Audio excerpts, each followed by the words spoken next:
Kali ini di musim libur ini saya ingin mengupas, saya ingin membahas atau memberi informasi tentang beberapa negara yang memiliki keunikan tersendiri. Assalamualaikum warahmatullahi wabarakatuh. Sahabat sekalian, kembali lagi di program Hot News Podcast Mas Mansuri. Podcast yang menjadi suara bagi mereka yang tidak mampu bersuara, podcast yang menjadi suara bagi mereka yang tidak berdaya, voice of voiceless.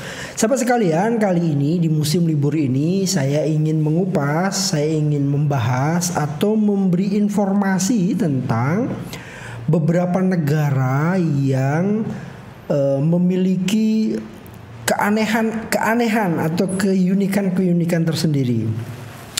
Seperti yang dilansir tribuntravel.com, 10 kebiasaan unik dari berbagai negara yang sering membuat turis heran, ya. Setiap negara di dunia ini masing-masing punya tradisi yang berbeda. Oh iya, pasti di Indonesia saja tradisinya luar biasa banyak ya, dan besar sekali. Di antara kebiasaan-kebiasaan ini ada yang bisa diterima semua orang, tapi ada juga yang dianggap sebagai perilaku aneh bagi orang luar. Termasuk makna ofensif atau tanda oke. Menangis sebelum pernikahan dan mengganti sandal setelah pergi ke kamar kecil. Contoh-contoh ini hanya beberapa kebiasaan yang terlihat unik di beberapa negara.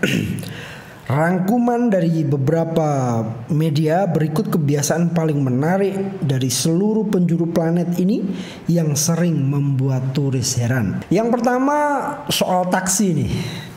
Duduk di taksi Australia dan Amerika Serikat memang agak berbeda. Cara duduknya di Australia dan di Amerika berbeda. Jika kamu naik taksi di Australia, lebih baik kamu duduk di depan. Sementara di Amerika Serikat sebaliknya lebih baik duduk di kursi belakang karena ruang pribadi penting bagi orang Amerika.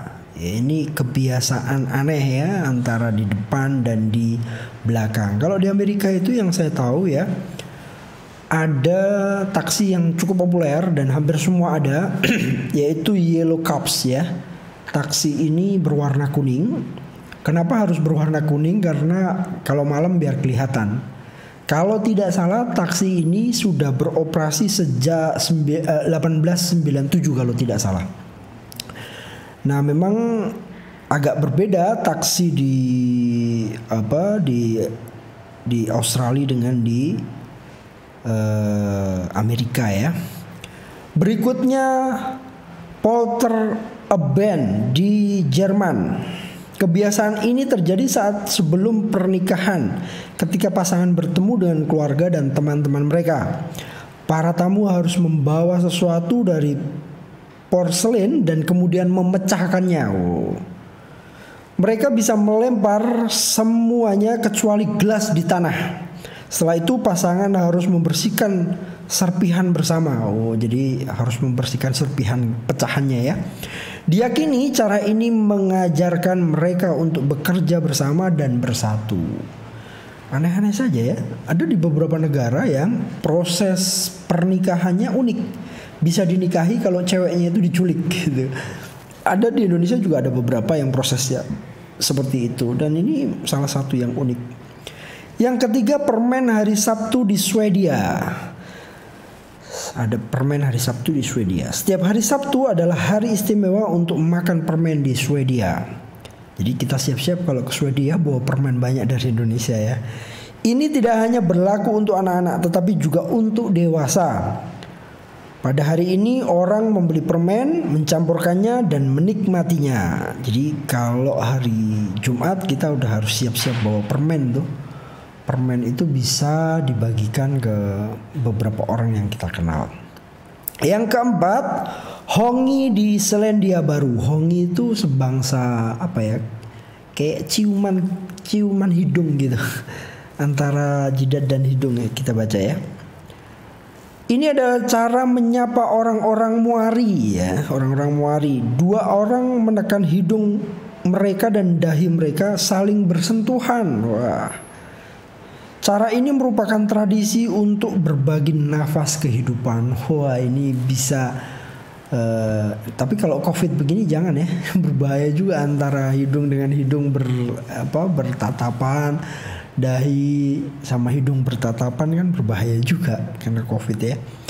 Yang kelima, 2 pasang sendal di Jepang. Nah ini yang unik nih. Jepang dikenal karena kedisiplinannya terhadap kebersihan. Jadi tak heran kalau mereka punya berbagai jenis sendal.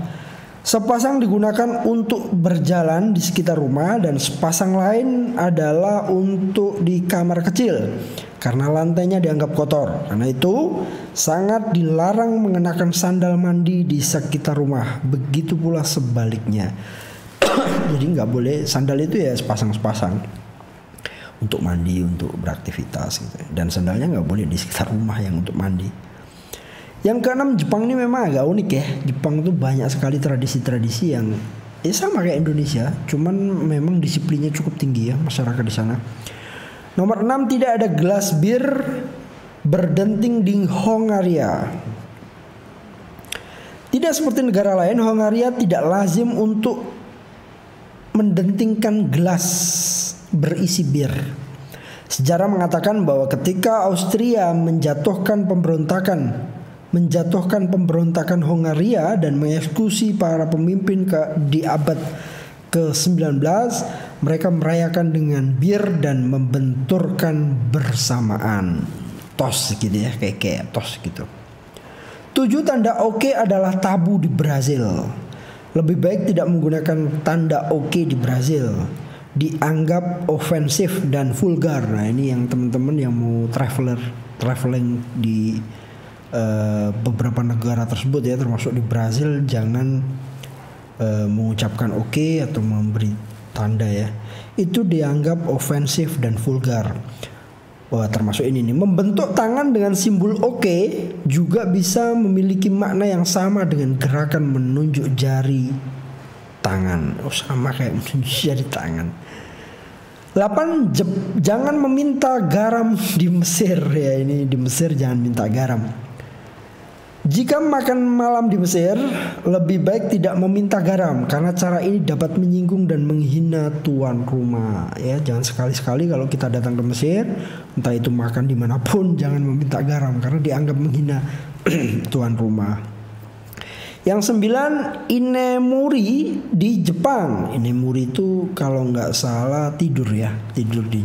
Saya pernah di Jepang, itu banyak sekali orang di mana-mana tidur ya. Kita baca dulu ya.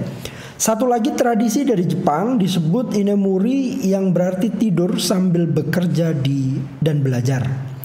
Termasuk tidur di tempat umum lainnya diperbolehkan. Ini dianggap sebagai tanda kerja keras dan dedikasi yang membuat seseorang sangat lelah. Kalau di Indonesia tidur di bis atau tidur di mana itu dianggap mengganggu ya. Tapi kalau di Jepang ini diapresiasi. Dan jika seseorang tidak ingin tidur, mereka bisa dianggap tidak bekerja cukup keras. Make sense juga ya. Beberapa kali saya ke negara itu di Jepang, memang kalau kita naik kereta di sana itu banyak sekali kita lihat ya orang pakai handset tidur aja gitu. Ya sambil mungkin dengar apa gitu, tapi sambil tidur. Bahkan banyak yang saya temui di kereta itu tidur sambil berdiri. Jadi berdiri sambil tidur itu luar biasa sih.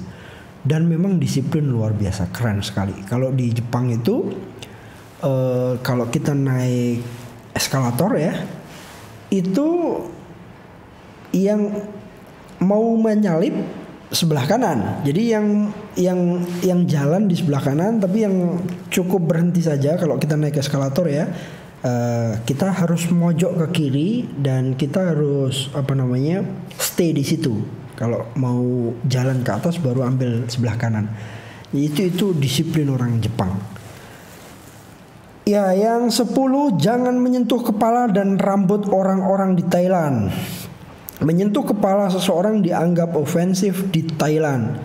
Kepala sakral bagi orang Thailand dan segala sentuhan tidak diperbolehkan.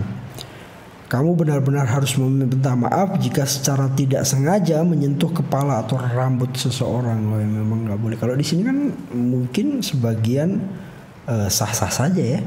Tetapi kalau di Thailand tidak diperbolehkan. Memang bagaimanapun juga kepala itu mahkota ya.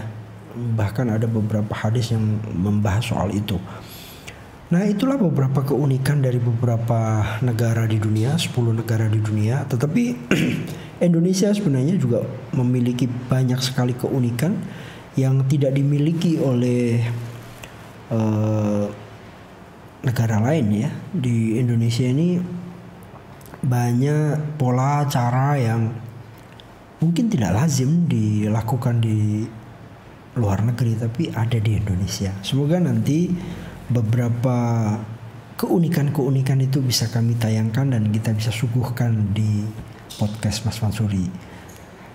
Tetap terus bersama podcast ini, jangan lupa sebar ya, subscribe, like dan komen untuk mengapresiasi YouTube channel Mas Mansuri ini. YouTube channel yang menjadi suara bagi mereka yang tidak mampu bersuara, menjadi suara bagi mereka yang tidak berdaya, voice of voiceless. Sampai ketemu lagi.